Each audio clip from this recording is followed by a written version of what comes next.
Hi friends, எல்லாருக்கும் வணக்கம்.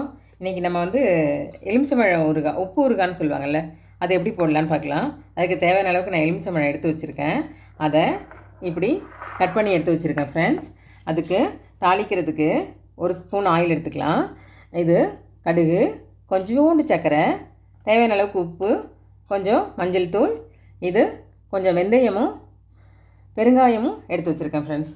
இப்போ போயிடலாம். கடாயை சூடு பண்ணிக்கலாம்.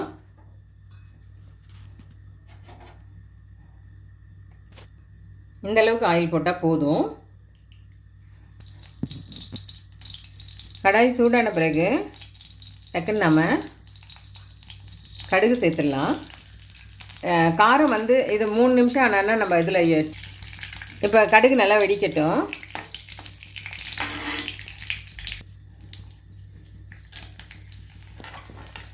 காரம்லாம் எதுவும் இல்லை ஃப்ரெண்ட்ஸ், அதனால் நான் இந்த காஞ்ச மிளகாய் மட்டும்தான் சேர்த்துருக்கேன். கடுகு வெடித்ததுக்கப்புறம் காஞ்ச மிளகாய் சேர்த்துக்கிட்டோம். அதன் பிறகு கொஞ்சமாக வெந்தயமும் பெருங்காயமும் சேர்த்துருக்கேன். அது லைட்டாக பொரியட்டும், சிம்மில் வச்சுக்கோங்க. பொரிஞ்சிடுச்சு.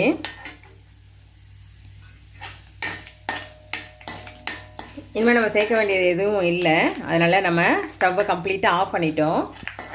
இதில் பச்சையாக அரிஞ்சு வச்சுருக்கிற லெமனை சேர்த்துக்கலாம்.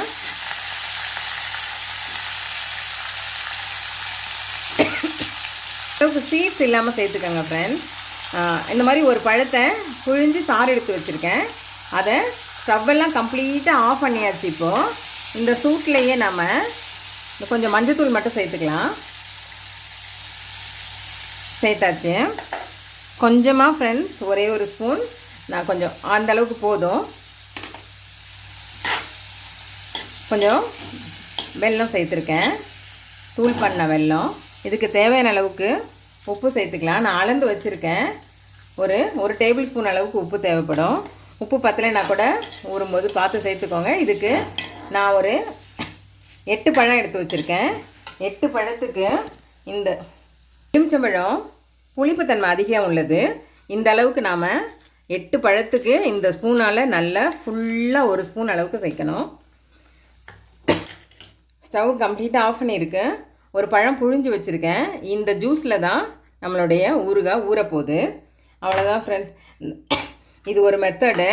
இது நமக்கு ஜுரம் வரும்பொழுது, இல்லை ப்ளைனாக நமக்கு எந்த விதமான காரமும் சேர்க்காமல் சாப்பிட்ணுங்கும் பொழுது, இது ஸ்பெஷலாக பொங்கல், சாம்பார், இதுக்கெல்லாம் ரொம்ப காம்பினேஷன் தூளாக இருக்கும். இதில் எந்த காரமும் இல்லை. இவ்வளோ தான் ஃப்ரெண்ட்ஸ். இது பக்காவாக ரெடி ஆகிடுச்சு. நீங்கள் ஒரு தடவை செஞ்சு பாருங்கள். இது கண்டிப்பாக 1 வீக் ஊறணும். இப்போது இது கம்ப்ளீட்டாக ஆறிடுச்சு. இந்த மாதிரி ஒரு கிளாஸ் பாட்டில் எடுத்து வச்சுக்கலாம். இந்த கிளாஸ் பாட்டிலில் நாம் இதை ட்ரான்ஸ்ஃபர் பண்ணிக்கலாம். இப்படி ட்ரான்ஸ்ஃபர் பண்ண பிறகு இது நல்லா கம்ப்ளீட்டாக ஆறட்டும். உங்களுக்கு நான் வீடியோக்காக சீக்கிரமாக செஞ்சிட்ருக்கேன். நாம்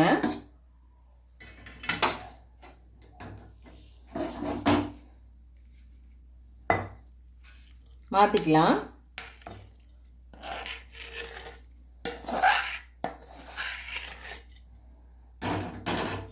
இது கண்டிப்பாக ஒரு வாரத்துக்கு ஊறணும். ஒரு நாளும் காலையில் எழுந்திரிச்சோடனே இந்த கொஞ்சம் குலுக்கி விடுவேன்னு சொல்லுவாங்க இல்லையா, இது அடியில் இருக்கிற தண்ணியில் எல்லாமும் படுற மாதிரி ஒரு தடவை நீங்கள் ஒரு ஸ்பூனால் நல்லா இந்த மாதிரி ஒரு ஸ்பூன் அது உள்ளே விட்டு, இந்த ஸ்பூனால் நல்லா அந்த தண்ணியில் முழுகிற அளவுக்கு நீங்கள் ஊற வச்சுட்டு நல்லா இந்த மாதிரி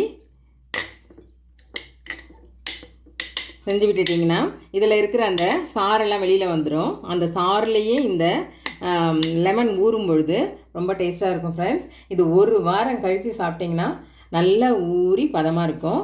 இதை நீங்கள் 1 மந்த், இது கொஞ்சமாக தான் போட்டிருக்கோம், இது 1 மந்த்துக்கிட்ட நீங்கள் வச்சு சாப்பிட்றதுக்கு ரெடி. உப்பு ஊறுகாய் ரெடி ஆகிடுச்சி.